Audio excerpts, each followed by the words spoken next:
जय श्री कृष्णा। राधे राधे। भक्त जनों, आज आप सभी श्रवण करेंगे तिल चौथ व्रत की कहानी 2025 की। किसी शहर में एक सेठ और सेठानी रहते थे। उनके कोई संतान नहीं था। इससे दोनों बहुत ही दुखी रहते थे। एक बार सेठानी ने पड़ोस की स्त्रियों को तिल चौथ का व्रत करते हुए देखी तो पूछी कि आप यह किस व्रत को कर रही है, वो इस व्रत को करने से क्या फल मिलता है। तब उन्होंने बताया कि इस व्रत को करने से धन, वैभव, पुत्र, अमर सुहाग प्राप्ति होता है, घर में सुख शांति का वास होता है। तब सेठानी बोली कि यदि मेरे पुत्र हो जाए तो मैं चौथ माता और गणेश जी को 1.25 किलो तिल कूटा चढ़ाऊंगी। चौथ माता की कृपा से 9वें महीने में पुत्र की प्राप्ति हो गई। पर वह चौथ माता को तिल कूटा वो चढ़ाना भूल गई। लड़का बड़ा हो गया और सेठानी को उसके विवाह की चिंता हुई तो उसने चौथ माता को 5.25 किलो का तिल कूटा बोल दिया। लड़के की सगाई अच्छे कुल परिवार में सुंदर सुशील कन्या से हो गई और लगन मंडप में फेरे होने लगे। लेकिन भाग्य बस सेठानी फिर भी तिल कूटा का भोग लगाना भूल गई और इससे चौथ माता और गणेश जी कृपित हो गए। अभी 3 ही फेरे पड़े और चौथ माता ने लड़के को ले जाकर गांव के बाहर पीपल के पेड़ पर वो छिपा दिया। सब लोग अचंभे रह गया कि दूल्हा अकेला कहाँ चला गया। कुछ दिन बाद वो लड़की गण गौर पूजन जाते हुए लड़की उस पेड़ के पास से वो निकली तो पेड़ की खोपरे में बैठा दूल्हा बोला, ओ मेरी अर्धविवाही। आवाज सुनते ही भागी हुई अपने घर आ गई और अपनी माता को सब घटना कह सुनाई। यह समाचार सुनते ही सभी परिवारजन वहां पहुंचा और देखा कि यह तो वही जमाई राजा है जिसने हमारी बिटिया से अर्ध फेरे खाए थे और उसी सवा रूप में पीपल पर बैठा है। सो सभी ने पूछा कि आप इतने दिनों से यहाँ क्यों बैठा हो, इसका क्या कारण है। जमाई राजा बोले, मैं तो यहाँ चौथ माता के गिरवी बैठा हूँ। मेरी माता से जाकर कहो कि वो मेरे जन्म से लेकर अभी तक के बोले हुए सारे तिल कूटे का भोग लगाकर और चौथ माता से प्रार्थना करके क्षमा याचना करे जिससे मुझे छुटकारा मिले। तब लड़के की सास ने अपनी समधियाना को जाकर सारा हाल सुनाई। तब दोनों समधियानों ने 1.25 मन का तिल कूटा गणपति भगवान और चौथ माता जी को पूजन करके भोग अर्पण किया और क्षमा याचना की तो चौथ माता ने प्रसन्न होकर दूल्हे राजा को वहाँ से लाकर वो बैठा दिया। वहाँ वर वधू के 7 फेरे पूरे हुए और वर वधू सकुशल अपने घर के लिए वो विदा हुआ। चौथ माता की कृपा से दोनों परिवार में खुशहाली हुई।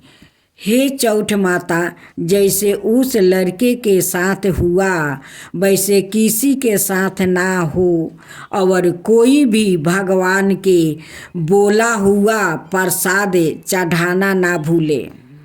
यमराज की कथा। एक महिला को यमराज मिले, लेकिन वह उन्हें पहचान नहीं सकी।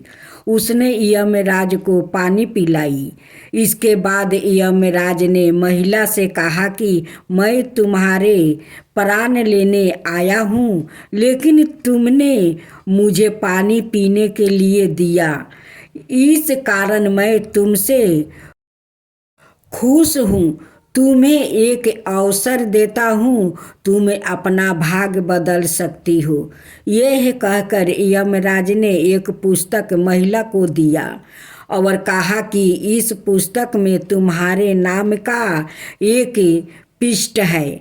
वह तुम अपने लिए जो चाहती हो वो लिख सकती हो। जैसा लिखोगी वैसा ही होगा। महिला ने पुस्तक हाथ में ले ली और जैसे ही उसने खोला तो उसमें लिखा था कि तुम्हारी सहेली को खजाना मिलने वाला है। महिला ने वह लिख दिया कि उसे खजाना ना मिले। अगला पृष्ठ खोला तो उस पर लिखा था कि तुम्हारी पड़ोसिन का पति राजा का मंत्री बनने वाला है। महिला ने वहाँ लिख दिया कि वह मंत्री ना बने। कुछ ही देर में उसे अपने नाम का पृष्ठ मिला। वह खुद के लिखा अच्छा लिखने के लिए सोचने लगी, लेकिन जैसे ही वह लिखने वाली थी, यमराज ने वह पुस्तक ले लिया। यमराज ने महिला से कहा कि अब तुम्हारा समय खत्म हो गया है। तुम दूसरों का बुरा करने के चक्कर में खुद का भला नहीं कर सकी। महिला को पछतावा होने लगा कि उसने सुनहरा अवसर खो दिया। इसके बाद यमराज ने उस महिला के प्राणों का हरण कर लिया। इस कथा का सीख यह है कि काफ़ी लोग दूसरों का बुरा सोचते रहते हैं, मौका मिलने पर दूसरों का बुरा करते हैं। इस चक्कर में वो कई बार खुद का भला करने का अवसर खो देते हैं। हम दूसरों का भला ना कर सके तो कम से कम किसी का बुरा भी नहीं करना चाहिए। यही सच्ची मानवता है। अगर वह महिला अपनी मित्र और पड़ोसी का बुरा नहीं सोचती तो खुद का वो भाग बदल सकती थी, लेकिन उसने पहले उनका बुरा करने की सोची और खुद के प्राण नहीं बचा सकी। धरती माता की कहानी। धरती माता एक ब्राह्मणी थी। वो बहुत धार्मिक महिला थी। सभी ग्रामवासी उसका बहुत सम्मान करते थे। कोई भी उसका शरण में आता वो सबकी मदद किया करती थी। मन ही मन भगवान का स्मरण किया करती थी। भगवान की सेवा पूजा और ज़रूरतमंदों की सेवा ही उसका परम धर्म था। एक दिन ब्राह्मणी मर कर भगवान के घर गई। वहाँ जाकर बोली, मुझे वैकुंठ का रास्ता बता दो। स्वर्ग से एक दूत आया और बोला, ब्राह्मणी आपको क्या चाहिए? वो बोली, मुझे वैकुंठ का रास्ता बता दो। आगे आगे दूत और पीछे ब्राह्मणी मंदिर तक गया। ब्राह्मणी बहुत धार्मिक महिला थी। उसने बहुत दान पुण्य कर रखी थी। उसे विश्वास था कि उसके लिए वैकुंठ का रास्ता अवश्य खुल जाएगा। ब्राह्मणी ने वहाँ जाकर देखा। वहाँ 12 सा मंदिर, सोना का वो सिंहासन, हीरे मोती से जड़ित छतरी थी। चित्रगुप्त जी अनाये सभा में बैठे सुरक्षित इंद्र के सामने सभा पर पा रहे थे और अनाये नीति से अपना राज्य संभाल रहे थे। यमराज जी सबको कर्म अनुसार दंड दे रहे थे। ब्राह्मणी ने जाकर प्रणाम किया और बोली, मुझे बैकुंठ जाना है। चित्रगुप्त ने लेखा सुनाया और कहा कि ब्राह्मणी, तुमने सब धर्म किया परंतु धरती माता की कहानी नहीं सुनी, इसलिए तुम्हारे सिर पर धरती माता का कर्ज है। बैकुंठ में कैसे जाएगी? ब्राह्मणी बोली, धरती माता की कहानी के क्या नियम है?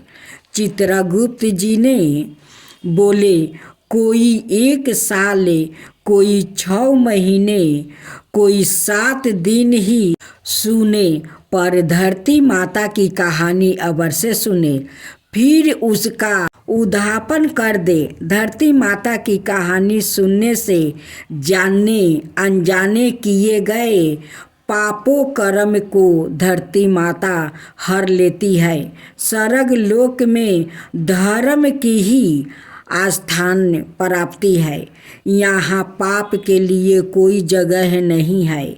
धरती माता की कहानी पीपल के पेड़ के नीचे बैठकर सुननी चाहिए। यह बात सुनकर ब्राह्मणी ने प्रार्थना की कि मुझे 7 दिन वापस पृथ्वी लोक पर जाने दो, मैं कहानी सुनकर वापस आऊँगी। चित्रगुप्त जी ने उसका लेखा जोखा देखकर 7 दिन के लिए पृथ्वी पर भेज दिया। ब्राह्मणी जीवित ही गई। ब्राह्मणी ने अपने परिवार वालों से कहा कि मैं 7 दिन के लिए धरती माता की कहानी सुनने के लिए वापस आई हूँ।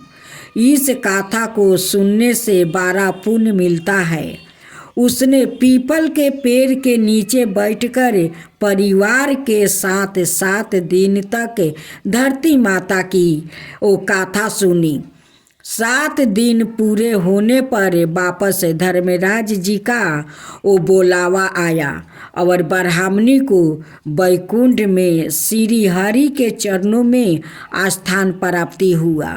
जो कोई भी प्राणी धरती माता की कहानी सुनता है, मृत्यु के समय सभी पाप कर्म धरती माता हर लेती है। वो प्राणी को बैकुंठ में स्थान प्राप्ति होता है। धरती माता की जय हो, धरती माता की सदा ही जय हो। जय बोलो, धरती माता की जय बोलो। आइए भक्तजनों, हम सब मिलकर शनि देव की कथा को श्रवण करें। शनि देव से संबंधित एक पौराणिक कथा के अनुसार एक समय शनि देव भगवान शंकर के धाम में हिमालय पहुंच गया था।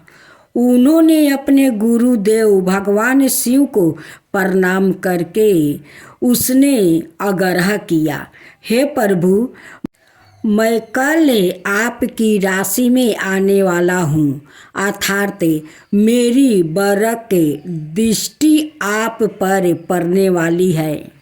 शनि देव की बात सुनकर भगवान शंकर प्रभावित हो गया और बोले, हे शनि देव, आप कितने समय तक अपनी बरक दृष्टि मुझ पर रखेंगे? शनि देव बोले, हे नाथ, कल 1.25 पहर के लिए आप पर मेरी बकर दृष्टि रहेगी।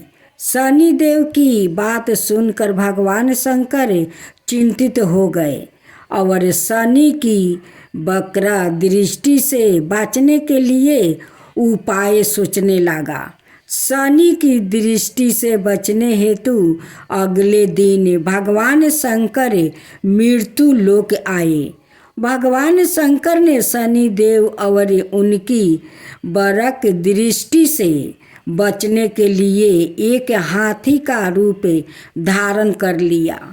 भगवान शंकर को हाथी के रूप में सावा पहर तक का समय व्यतीत करना पड़ा और शाम होने पर भगवान शंकर ने सोचा अब दिन बीत चुका है और शनि देव की दृष्टि का भी उन पर कोई असर नहीं होगा। इसके उपरांत भगवान शंकर पुनः कैलाश पर्वत लौट आए। भगवान शंकर प्रसन्न मुद्रा में जैसे ही कैलाश पर्वत पर पहुँचे, उन्होंने शनि देव को उनका इंतजार करते पाया। भगवान शंकर को देखकर शनि देव ने हाथ जोड़कर प्रणाम किया। भगवान शंकर मुस्कुराकर शनि देव से बोले, आपकी दृष्टि का मुझ पर कोई असर नहीं हुआ। यह सुनकर शनि देव मुस्कुराए और बोले, मेरी दृष्टि ना तो देव बच सकते हैं और ना ही दानव, यहाँ तक कि आप भी मेरी दृष्टि से बच नहीं पाए। यह सुनकर भगवान शंकर आश्चर्यचकित रह गए। शनि देव ने कहा, मेरी ही दृष्टि के कारण आपको सावा पहर के लिए देव योनि को छोड़कर पशु योनि में जाना पड़ा। इस प्रकार मेरी बरक दृष्टि आप पर पड़ गई और आप इसके पात्र बन गया। शनि देव की अन्याय पीड़िता देखकर भगवान शंकर प्रसन्न हो गए और शनि देव को हृदय से लगा लिया। लक्ष्मी जी की कथा। एक गांव में एक साहूकार वो रहता था। साहूकार की एक बेटी थी। वो हर रोज पीपल सींचने जाती थी। पीपल के वृक्ष में से लक्ष्मी जी निकलती थी और चली जाती। एक दिन लक्ष्मी जी ने साहूकार की बेटी से कहा, तू मेरी सहेली बन जा। तब लड़की ने कहा कि मैं अपने पिता से पूछकर कल आऊँगी। साहूकार की बेटी ने घर जाकर अपने पिता को सारी बातें कह दिया। तब उसके पिताजी बोले, वो तो लक्ष्मी जी है, अपने को और क्या चाहिए, तू लक्ष्मी जी की सहेली बन जा। दूसरे दिन वो लड़की फिर गई। तब लक्ष्मी जी पीपल के पेड़ से निकल कर आई और कही, सहेली बन जा। तो लड़की ने कहा, बन जाऊंगी, और दोनों सहेली बन गई। लक्ष्मी जी ने उसको खाने का न्योता दिया। घर आकर लड़की ने माँ बाप को कहा कि मेरी सहेली ने मुझे खाने का न्योता दिया है। तब बाप ने कहा कि सहेली के घर जिमाने जाइयो, पर घर को संभाल कर जाना। तब वह लक्ष्मी जी के यहाँ वो भोजन करने गई। तो लक्ष्मी जी ने उसे साल दुसाला ओढ़ने के लिए दिया, रुपया दिया, सोने की चौकी, सोने की थाली में 36 प्रकार का भोजन करवा दिया। भोजन कर जब वो जाने लगी तो लक्ष्मी जी ने वो पल्लू पकड़ लिया और कहा कि मैं भी तेरे घर भोजन करूँगी। तो उसने कहा, आ जाइयो। वो घर जाकर चुपचाप बैठ गई। तब बाप ने पूछा कि बेटी, सहेली के यहाँ जिमा कर आ गई और तू उदास क्यों बैठी है? तो उसने कहा कि पिताजी, मेरे को लक्ष्मी जी ने इतना दिया, अनेक प्रकार के भोजन करवाई, परंतु मैं कैसे जिमाऊंगी? अपने घर में तो कुछ भी नहीं है। तब उसके पिता ने कहा कि गोबर मिट्टी से चौका लगाकर घर की सफाई कर ले, 4 मुख वाली दीप जलाकर लक्ष्मी जी का नाम लेकर रसोई में बैठ जाना। लड़की सफाई करके लड्डू लेकर बैठ गई। उसी समय एक रानी नहा रही थी। उसका नौलाखा हार चीले उठा कर ले गया और उसके घर वह नौलाखा हार डाल गई और उसका लड्डू ले गई। बाद में वह हार को तोड़कर बाजार में गई बेचने और सामान लेने लगी तो सोनार ने पूछा कि क्या चाहिए। तब उसने कहा कि सोने की चौकी, सोने का थाल, साल दुसाला दे दो, मोहर दे दो और समगरी दे दो। 36 प्रकार का भोजन हो जाए, इतना सामान दे दो। सारी चीज़ें लेकर बहुत तैयारी करी और रसोई बनाई। तब गणेश जी से कहा कि लक्ष्मी जी को बुलाओ। आगे आगे गणेश जी और पीछे पीछे लक्ष्मी जी आई। उसने फिर चौकी डाल दी और कहा, सहेली चौकी पर बैठ जाओ। जब लक्ष्मी ने कहा, सहेली चौकी पर तो राजा रानी के भी नहीं बैठती, किसी के भी नहीं बैठती, तो उसने कहा कि मेरे यहाँ तो बैठना पड़ेगा। फिर लक्ष्मी जी चौकी पर बैठ गई। तब उसने बहुत खातिर की। जैसे लक्ष्मी ने करी थी वैसा ही उसने करी। लक्ष्मी जी उस पर खुश हो गई। घर में खूब रुपया और लक्ष्मी हो गई। साहूकार की बेटी ने कहा, मैं अभी आ रही हूँ, तुम यही बैठी रहना, और वह चली गई। लक्ष्मी जी गई नहीं और चौकी पर बैठी रही। उसको बहुत दौलत दी। हे लक्ष्मी जी, जैसे तुमने साहूकार की बेटी को दिया वैसा ही सबको देना। कहते सुनते हुंकार भरते अपने सारे परिवार को दियो। पीहर में देना, ससुराल में देना, बेटे पोतों को देना।